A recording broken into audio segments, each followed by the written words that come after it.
So, good day, class. This is our lecture number 4 for patient care. Uh, the lecture is entitled Admission of Patient for Radiologic Procedure.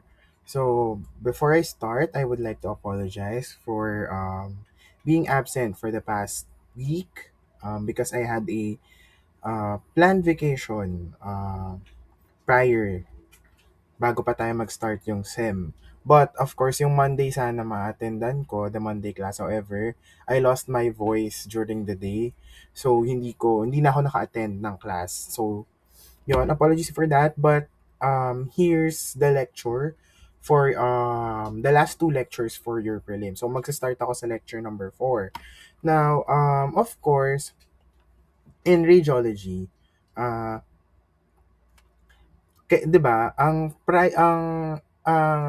task, one of the tasks that was given to a radiologic technologist is to admit the patient para sa kanyang radiologic procedures. Ngayon, ano-ano nga ba yung mga kailangan nating i-screen, ano ba yung mga kailangan nating ibigay, or ano ba yung mga kailangan nating i-check pagdating sa patient, sa end ng patient. So, ito yung topic outline natin. So, first is patient's right, or um, in general, we are talking about consent. Then, next one is your informed consent. Then, next is medical order. Then, the 5 hours of imaging. And, of course, your care for patient belongings. So, first, punta tayo sa patient's right, sa kanilang patient consent. So, ang patient consent, it can be verbal or written. Pwedeng sinabi ng pasyente, pwede ring sumulat siya or meron siyang pinirmahang document para mapatunayan na pumapayag siya mag-undergo ng procedure. So, consent should be taken before the procedure. So, before, hindi tayo pwede mag-start ng procedure kapag ang consent forms natin ay hindi pa napipirmahan. So, for the next, we have two types of consent. First is your first party consent. When we talk about first party consent, we are talking about your patient, the patient itself. So siya mismo, si pasyente mismo yung pumayag, si pasyente mismo yung nag-allow sa inyo gawin yung procedure. While yung second party consent, it can come from your patient's family, kung sino man yung nagsugod sa kanya. It can be their friend, another loved one, anyone na related doon sa patient. Of course, hindi tayo pwede kumuha ng consent kapag hindi able si pasyente doon sa mga taong hindi naman niya kilala. So, we only get the second party consent from the family, friends, or immediate nakakilala nung pasyente nyo. Now, the doctor and the rad tech who are attending should also sign in the consent form. Bakit? Later, we will talk about ano-ano nga ba yung mga laman ng isang consent form. And bakit kailangan nakapirma ang rad tech, bakit kailangan nakapirma rin si doc. Now, in pediatric cases, of course, they have little to no judgment and little to no wisdom to what um the procedures that they will undergo. So, kailangan ang nagko-consent for pediatric patients are their parents. So, sir, ano-ano po ba yung mga kino-consider natin as pedia? Nabanggit ko na to during our classes na ang kino-consider nating pedia 17 and below. Kahit 17 na yan, kahit marunong na siya mag-decide for themselves, legally, ang pasyente na 17 is still considered a pedia patient. So, yung consent or yung pagpayag kahit ayaw ni patient na gawin yung procedure na kay parent pa din kung ipapatuloy niyo or not. Now, we will go sa inyong informed consent. So, an informed consent is a contract wherein the patient voluntarily gives permission to someone to perform a service. This notifies the patient of specific procedures involved in their care. So, ang isang informed consent, kailangan binibigay siya ng pasyente nyo voluntarily. Hindi dapat siya binibigay ng pasyente nyo na dahil sa pilitan yung pinilit na hindi ma'am, kailangan mo gawin tong procedure na to. So of course not. Kailangan, regardless of kahit ano man yung procedure, kahit gaano man ka-importante yung procedure, the consent should be voluntarily given by the patient. For example, punta tayo sa application sa informed consent. Meron tayong procedure na gagawin for radiation therapy na kailangan niya ng pumirma ng informed consent. However, ayaw ni pasyente gawin kasi nga may mga tao na takot sa radiation. So, anong gagawin niyo dapat pag ganon? Of course, try to tell them kung ano yung mga risk factors, ano yung mga benefits na makukuha niya dun sa procedure. But, if the patient still does not want to sign the consent, if hindi niya pa rin voluntary na binibigay sa inyo yung consent na gawin yung procedure, of course, hindi natin siya itutuloy. And magbibigay kayo ng form doon sa patient. It is a form na they are stating na hindi nila pinapayagan na ituloy yung medical procedure na gagawin sa kanila. But of course, focus lang tayo dito sa informed consent. Again, it should be voluntarily given. Next one po. So, there is a need for informed consent. Bakit, sir? Ito yung mga explanations. So, first, the patient has the right to information. Again, based dun sa definition natin of what an informed consent is, again, dapat nakalagay yung definition or kung ano yung mga gagawin sa kanila. Balikan natin, guys. So, ayan. Again, an informed consent is a contract wherein the patient voluntarily gives permission to someone to perform a service. This notifies the patient of specific procedures involved in their care. So, dapat nasa informed consent nyo yung mga specific procedure or kung ano yung detailed na gagawin sa kanila sa procedure. That's why your patient has the right to information. Now, another one is the patient has the right to refuse an examination. Again, kaya nasa informed consent nyo yan bago pa mag-start. Again, di ba, before natin kukunin si consent. So, bago pa man magsimula yung procedure niya, nabasa niya na kung ano yung magiging epekto sa kanya. Now, lahat tayo, kahit kayo, kahit ako, na healthcare provider and kayo na future healthcare providers, of course, you have the right. Kung ayaw niyong gawin yung examination for you guys, it's your right. Hindi niyo siya pwedeng i-impose sa pasyente nyo na hindi ma'am, sabi ng doktor mo ito gagawin sa'yo. No. Okay? It again, a prescription or request is just a request. Now, the patient, kahit hindi nila alam kung ano yung technically na tama para sa kanila, hindi natin pwede impose na hindi ma'am, ito kailangan gawin sa'yo. No. Okay? We don't do that. Now, next is the imaging staff's duty to warn, of course. Radiation is somewhat harmful to people. So, again, na discuss na natin last week, sorry, 2 weeks ago technically, kung ano yung mga radiation safety na kailangan nating pina-practice pagdating sa radiologic technology. Now, given those, specifically the tawag dito, doses na sinet sa atin. So, of course, kailangan natin i-warn si patient na, ma'am, ito pong procedure na to, mataas yung radiation or mababa yung radiation na gagamitin. And or, for example, merong mga procedures that can induce allergy. For example, contrast procedure. So, kailangan ini-inform natin sila na, ma'am, this procedure might induce something or this procedure can trigger an allergic reaction inside your body. So, ano yung mga kailangan nilang gawin, ano yung mga kailangan nilang preparation. That's why it is your duty to warn. The informed consent should contain your duty, the warnings na mga pwede or hindi pwede during the procedure. Next is, of course, the ethical principle to do no harm or your non-maleficence. Of course, we don't want to induce harm sa ating patient. That's why there is a need for your informed consent. Now, next one po, contents of your informed consent. First is the information about your procedures. Of course, kailangan natin yan, yung ano nga ba yung mga gagawin sa kanila, yung step. Hindi naman kailangan technically step-by-step procedure, but an overview of what would happen. Ano ba yung ano bang gagawin nila? Hihiga ba sila, tatayo, or ano ba? Ano ba yung procedure? Specifically, kailan itutusok yung contrast? Kailan sila makakaramdam ng pain during the procedure? Of course, dapat nakalagay yun sa isang informed consent. Next is the risk factors. Ano nga ba yung mga pwedeng side effects and adverse effects na pwedeng mangyari sa inyong pasyente. So, ano nga ba ang pinagkaiba guys ng Side effects and your adverse effects. Ay, sorry, hindi pala nakakasulat dito. Anyway, so, yon. Side effects, these are the expected na reactions from something. But adverse effects, these are the unexpected reactions from something. For example, sige, para mas madalian kayong intindihin, doon na lang sa mga medicine na inaaral nyo ngayon sa inyong pharmaveni. So, there are side effects and adverse effects of some drugs that we use. So, side effects, yun yung mga inaasahan na mararamdaman mo. For example, sa vaccines, di ba laging sinasabi sa inyo na after doing the vaccine, magkakaroon po kayo ng lagnat.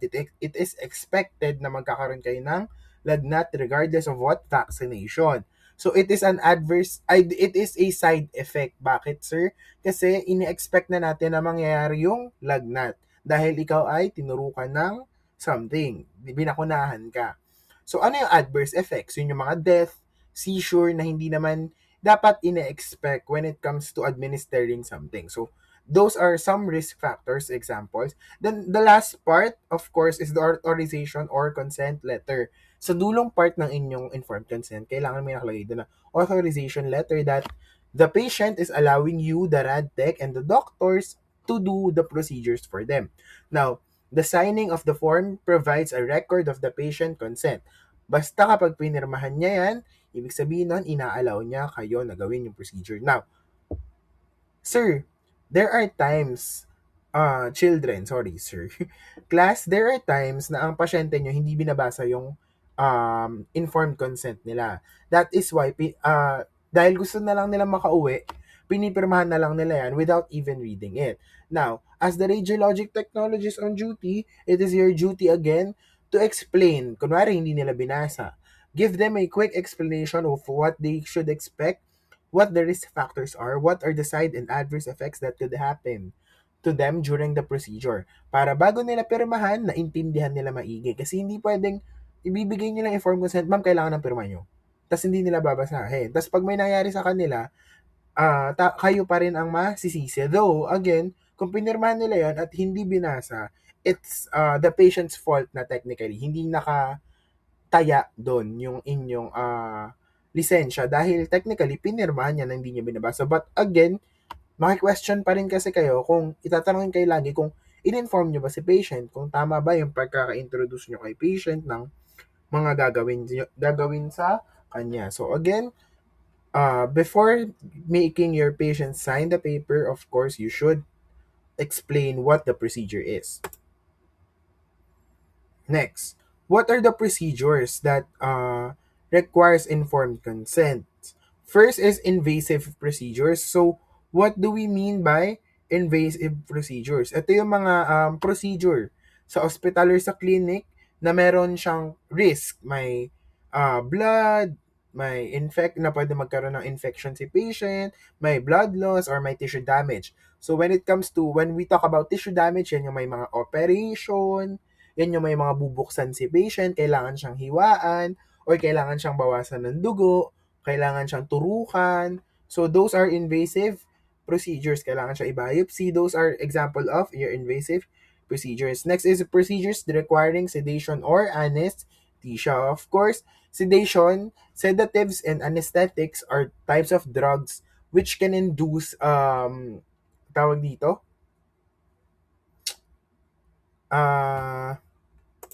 so, which can induce sleep or relaxant to your patient. So, pag ganun kasi, of course, they would be unconscious.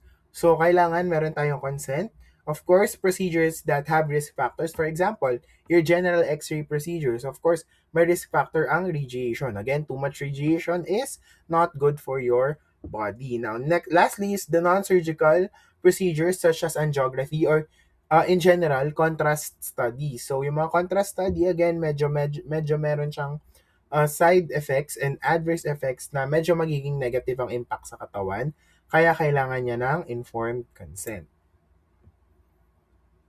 Now, these are the levels of your consent. First is a blank consent. A blank consent, yan po yung unang-unang pinapa-fill upan lagi sa harapan or sa nurses kapag OPD or sa emergency room sa pagdating sa hospital. Ang blank consent, hinihingi niyan yung pangalan ng pasyente nyo, birthday, ganyan, yung mga important details ng pasyente. And of course, nasa dulo nun, nakalagay din yung authorization na your patient is allowing the whole healthcare team to access yung data ni patient na manggagaling dun sa mga procedures na gagawin sa kanya, and that he or she is allowing the doctors and the healthcare team to access the data that would be extracted from the patient. Next is yung informed consent. Of course, yun nga, it notifies the patient sa kanyang mga specific procedures and risks ng mga procedures na yon.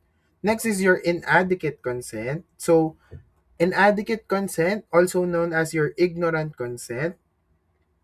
So, when we talk about ignorant consent, yan yung sinasabi ko sa inyo na yung patient ay hindi naman technically na-inform doon sa procedure, but pinatuloy niya pa rin anyway.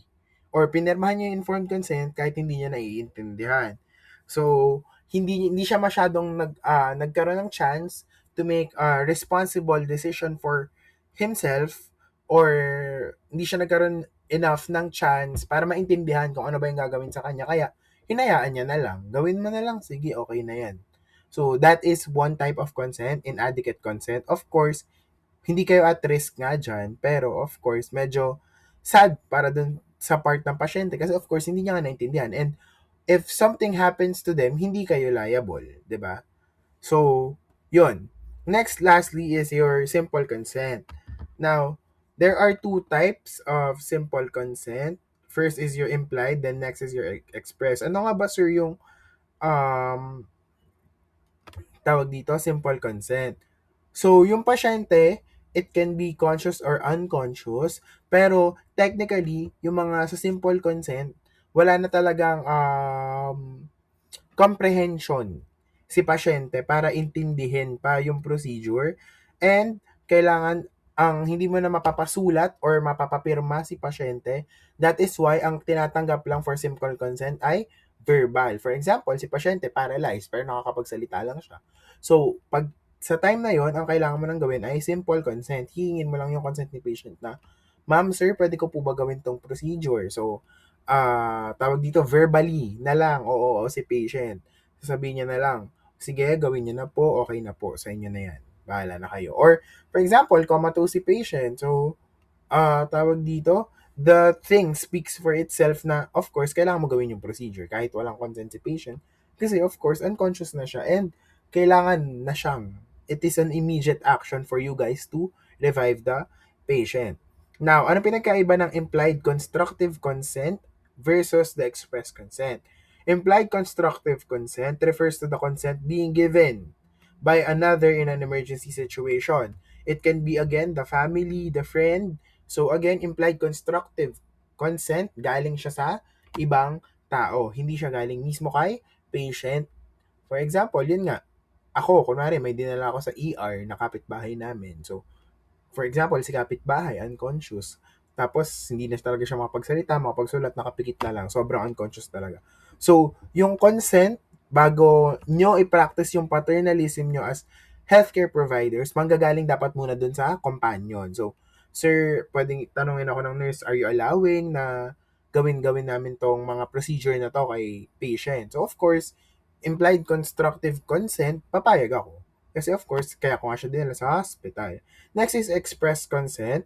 Express consent, it involves a patient wants the procedure to be performed although they may not have given verbal or written approval. So for express consent, yan yung sinasabi ko sa inyo.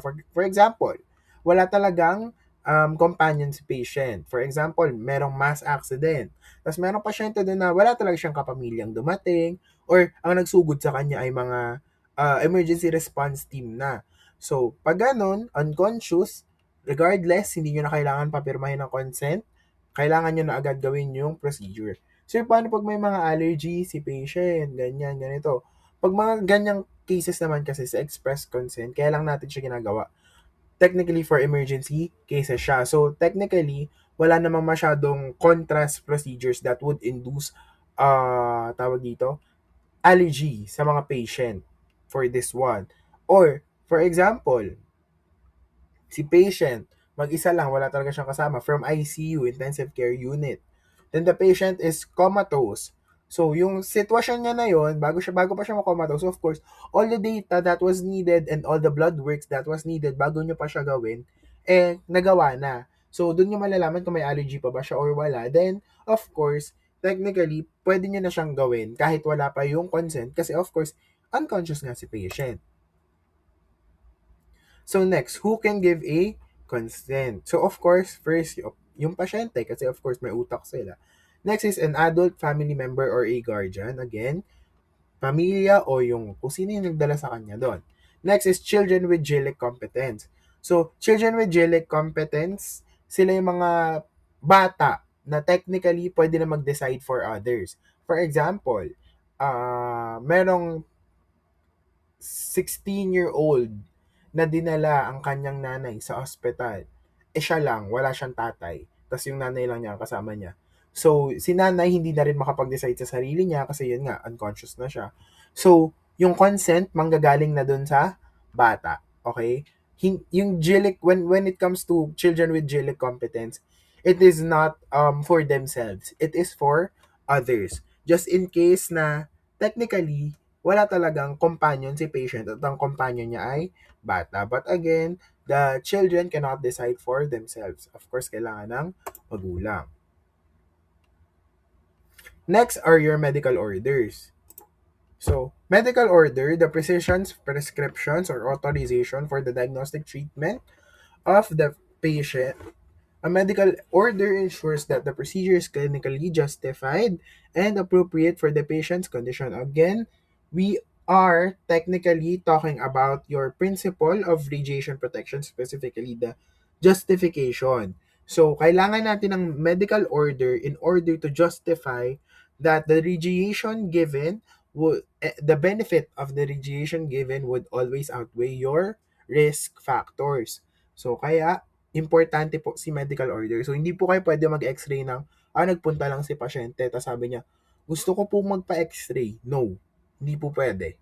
Okay? Kailangan ng medical order or ng prescription ni doctor or ng request ni doctor bago nyo gawin yung x-ray procedure. Kasi again, x-ray, kapag madami, it can be harmful again. Okay? In the long run. So, next po, components of a medical order. Ano-ano nga ba yung dapat yung usually na nakikita sa inyong mga medical order? Of course, the name, the age, the birthday of your patient, the date and time of the order specifically. Bakit? Merong mga pasyente na, for example, ngayon sila nagpa-check up. Ngayon nila nararamdaman yung sakit. Pero dahil ayaw nila gumastos, kahit may panggastos naman, next year pa nila yung dadalhin. Hindi na pwede. Medical request or a medical order is only valid technically for 6 months at most. Okay? Hindi po pwedeng lumagpas ng 6 months. For example, 8 months na ang nakalipas. Tapos doon lang yung pinagawa. Hindi po pwede. Hindi tatanggapin yung medical order unless, may unless siya, children, unless validated by another doctor present within the day. So, dapat, for example, ako, may dala akong prescription from the 8 months ago na. So, medyo matagal-tagal na. Dapat 6 months lang. Now, before I proceed to any of the procedure requested by the doctor, kailangan ko munang ulit magpakonsulta sa isa pang doktor in order for the doctor to validate the request kung kailangan ko pa ba talaga o may mga kailangan na siyang tanggalin dun sa request ng original doctor na nag-check up sa akin. So, again, hindi tayo tatanggap ng request na beyond 6 months na. So, pinaka-max na po yung 6 months. So, in cases na kunwari, pagpunta lang sa inyo si pasyente, papagawa niya na daw, nag-decide siya. No, kailangan niyo muna siya i-refer sa physician to validate the request kung kailangan niya pa rin ba ng x-ray. Then, saka nyo na gawin kapag na-validate na ni physician. Next is the name and signature of your prescriber. Hindi rin po dapat kayo tatanggap ng reseta, ng request, or ng medical order ni patient na walang pirma ni requesting physician. So, next is for prescriptions or yung mga RX natin. So, kailangan nandun yung drug name, andun din yung dose frequency and route. Of course, for example, amlodipine, 40 milligrams, 3 times a day, and oral. So, kailangan specific. Andun si drug name, andun si dose, gaano siya kadami. Andun din yung kung kailan mo siya iinumin, 3 times a day. Tapos kung kailan siya iinumin, for example, every after meal. Tapos kung saan nyo siya papadaanin. Of course, oral ba, IM ba, di ba? Next is the weight of patient to facilitate those calculation when applicable. Again, when applicable lang naman. So, hindi naman lahat ng pharmacy technologist kailangan yung weight. Kasi hindi naman na need mag-calculate ng dose kasi si doctor na yung bahala dyan.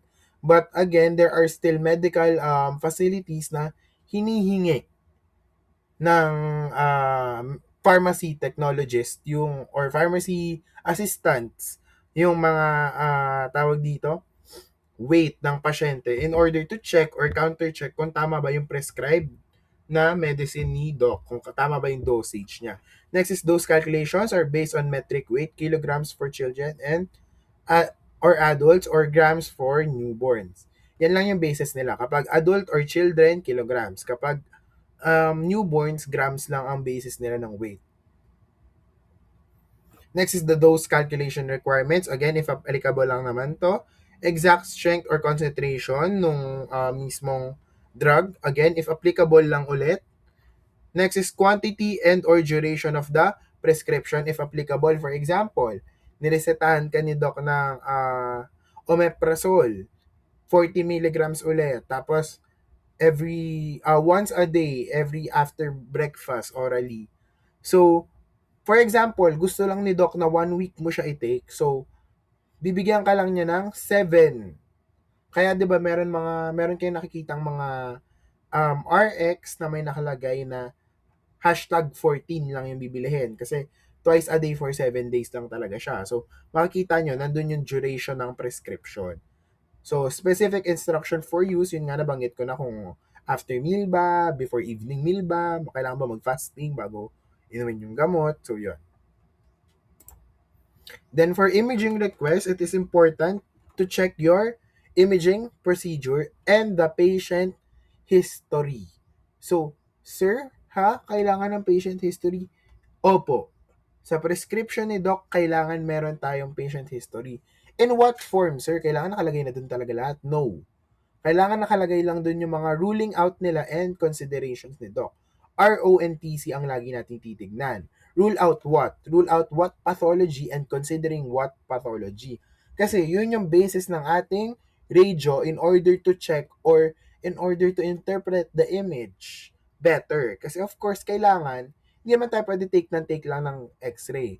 Kailangan may basis din si radiologist natin sa kung ano ba talagang hahanapin niya. Kasi pwede mo lang ilagay din na cough. Madaming pwedeng sakit na merong cough, na merong sign na cough.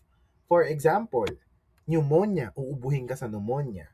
TB, uubuhin ka sa TB. Plural F, uubuhin ka. Atelectasis, uubuhin ka. Lahat ng klase ng lung disorder, inuubo ka talaga. So, hindi man pwedeng yun lang. Of course, we need to consider in the ruling out part. That is why you should check the imaging procedure and the patient history. So, this is an example of your patient request. So, ayan, for chest x-ray, tapos ito yung requesting physician, may number, may license number, may perma. However, ang kulang lang dito ay yung history ni patient. Kasi, itong request na to, it can be for requirement lang, kasi may magpapagawa siya ng bahay. So, technically guys, dito sa Pinas, merong building, pagkukuha ka ng building permit, kailangan ng chest x-ray. So, yun. Minsan, kailangan, tawag dyan, yun, wala tayong niro-rule out. Kailangan niya lang talaga siya ng pasyente just to check kung normal yung lungs ni patient. Then, next are your 5 hours of imaging. Ano-ano ba yung 5 hours ng imaging? Tandaan nyo to, importante to. Of course, first is the right patient. Based dun sa ating history-taking activity, kailangan i-verify kung ang hawak mo bang pasyente ay yung tinawag mo at yung tao dun sa request na yon. Kailangan, for example, ako ang pasyente, kailangan ang pasyente na nasa harapan mo ay si Sir Gwen. Kailangan yung request ay para kay Sir liquid. Then next is the right study. For example, kung ang reklamo ko ay masakit ang kamay ko or nabali ang kamay ko, kailangan ang nakalagay doon ay x-ray of the hand. For example, right yung nabali sa akin. So, katok tayo doon. Hindi magkakatotoo. So, yon. For example, right ang nabali sa akin. So, dapat ang nakalagay doon, right study, right hand x-ray, tapos kung ano yung mga view na kailangan ni doctor. So, kung tama na yung pasyente, tama na rin yung study, of course, right order ni doctor. So, tawag dito, kailangan yung, it is also the same with your right study.